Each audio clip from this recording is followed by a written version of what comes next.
Hey my dear friends, have you ever wondered what is germination and dispersal? Keep watching!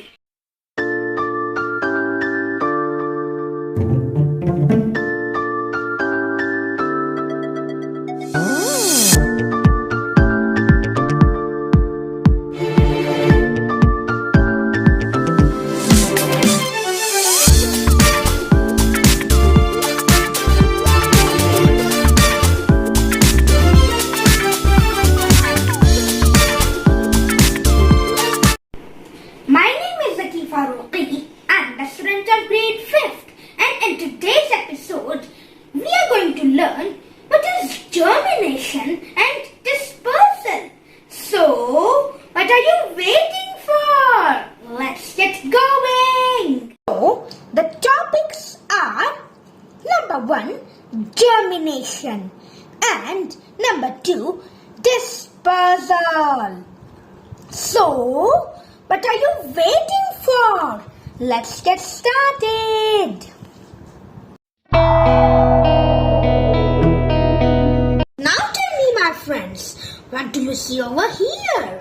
Yes, you can see seeds growing into a new plant. And what is that process called? Oh well, a process through which a seed grows into a new plant is called germination. You can also see here, my friends, that seeds are growing into a new plant. And it is called germination. And the vital question is, what does a seed need to germinate? Oh well, it needs soil, air, water, and most important of all, nutrients to germinate. And without all these things, a seed will not be able to germinate properly. And these things are very important for germination, just like for our lives. The vital main question is, how does a seed reach the soil? Oh well, let me explain. When fruits are ripe, they fall off from a plant. You can also see here, my friends. And what happens next? Oh well, after a few days, a fruit may get decay or dry up and the seeds get exposed. You can also see here, my friends.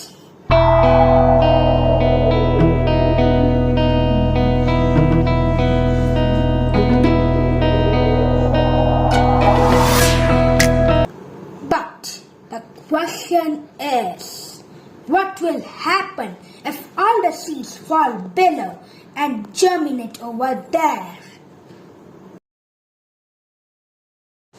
Oh well, plants will not have enough space to grow. The nutrients in the soil will not be enough for all of them to grow. So, seeds of plants need to be spread to different places.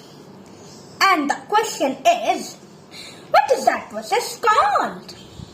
Oh well, this spreading of seeds from the plant is called dispersal of seeds. Now we have to know, how does this dispersal take place? Oh well, there are 4 ways of dispersal. They are number 1, wind. Number 2, water. Number 3, animals. And last but not least, explosion.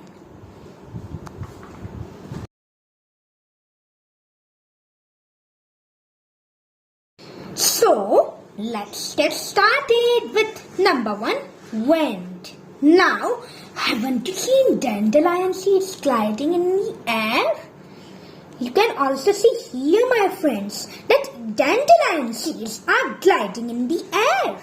And this is an example of dispersal through wind. Now, let us move to the second way of dispersal, that is through water.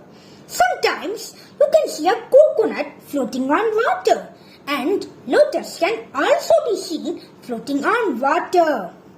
And these are the main examples of dispersal through water. Number 3. Animals. Now you might be wondering how animals are involved in dispersal of seeds. Oh well, some seeds of some plants are sticky and they get attached to the body of animals. And when these animals wander from one place to another, the seeds attached to their bodies may fall off at different places. For example, grass seeds. Some birds eat fruits. Sometimes the seeds fall off accidentally from their beaks.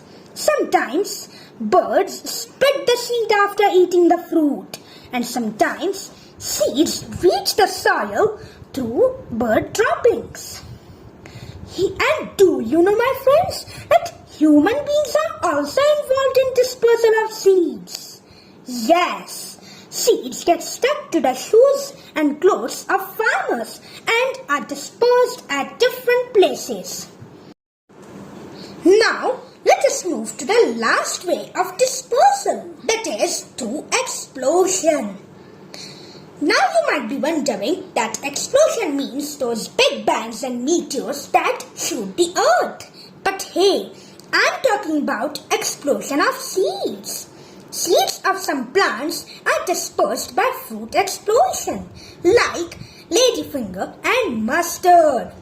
After dispersal, seeds reach the soil, and in the soil they germinate and turn into a new plant.